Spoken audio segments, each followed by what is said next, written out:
All right, well, Merry Christmas to all the Affordaplane builders out there.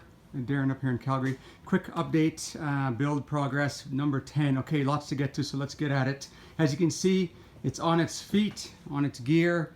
Got our tail wheel, which I'll get to in just a second. But first, I'll start the business end of things. Here's our engine. Got the muffler mounted here. Here's how I did my muffler mount.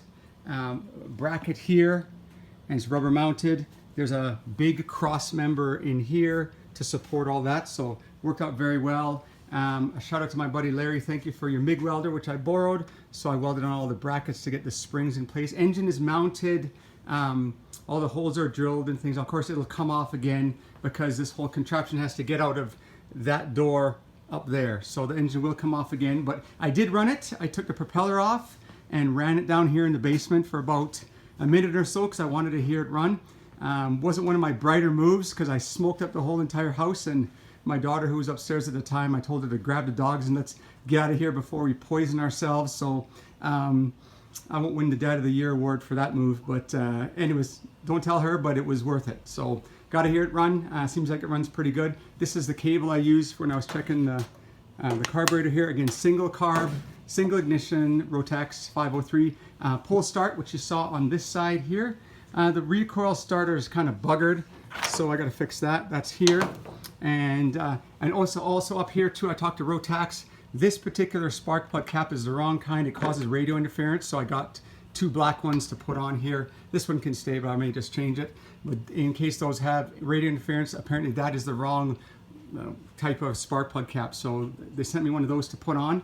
And yeah, engine seems to run pretty good. The cowling you've seen before. Engine, the muffler is mounted, as I said. Now around to here, this is instruments are in roughly, okay, and I'm basically just keeping it simple. There's no electrical system on this airplane, so there's no battery, no starter, no avionics bus, positive bus, negative bus, nothing. It's all coming off there, and these are going to be my instruments. I'm just going to get that started up here. There's an Hsi panel. So if you've seen one of my videos, here's the master switch here. My tachometer gauge is coming. It's on back order, EGT or EGT, CHT. And again, all I'm going to be using is airspeed indicator and VSI, compass, and then there's also a moving map on here too as well. So what else does a guy need? Nothing, okay? So this thing will give all the stuff that I need. I will have a Hall effect airspeed indicator out on the wing to give me a backup in case of this guy's failure. But again, this thing is, you fly it by feel and it should be all fine. Here is my throttle quadrant that I spent some time building. This is how mine's going to work right here. Took a couple days to get it working smoothly, but mounted it to the seat, and that's how that's going to work here. On here is my brake lever from Leading Edge Airfoils. Here's the dual brake system there. This is my push to talk, which is going to be, I'm just going to have a handheld, again, battery operated radio, so no power needed to it. This again, the GPS is battery operated, and all these gauges don't need any power to them. So again, I'm eliminating battery and all the stuff that goes along with it. My chief engineer, Woody, has been overseeing the project. Everything's going good. He suffered some sort of groin injury. I don't know what the heck he's doing down here when I'm not down here, but anyways, he's off to the urologist to go get that fixed.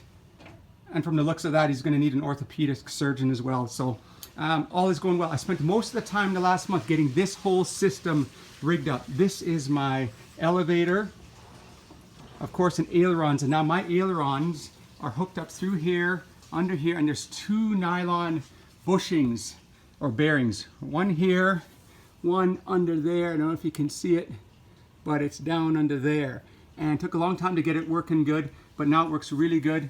And again, my aileron bell crank is going to go here, and it's going to run straight up to the ailerons when those are done. So that's how I have mine. These are my rudder cables. Those are in as well.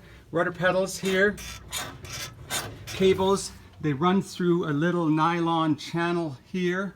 Again, that same nylon bearing stuff here, made some of there. Brackets are there, and works really, really well. So happy with that. And again, my aileron system is good. Here's my push-pull tube, which I use down here, which runs inside of there.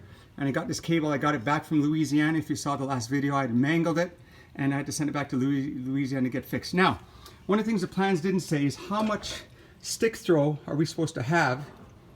So I just went with what feels good to me, about 10 inches of throw. And if you look back here, I'm going to get to this in a second, I have about 30 degrees up, 25 degrees down with about 10 inches of stick throw.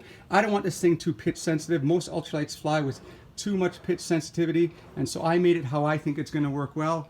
And so I went with that. I measured it from a field nearby, and that's kind of what I said looks good. So here's my push-pull cable coming out of here, down here through that's the rudder cables.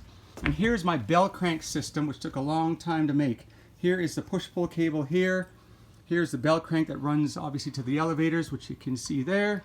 Now, there was way too much stick force on this, so I put some springs to help, because if you let go of the stick, it just wants to go down the elevator and push the stick forward. So it has to be neutral. So when you let go of the stick, the thing is getting about neutral right there. So that's how I rigged up mine, because there was no other way to make it make any sense. And I'm also going to make this can be used as a trim system as well.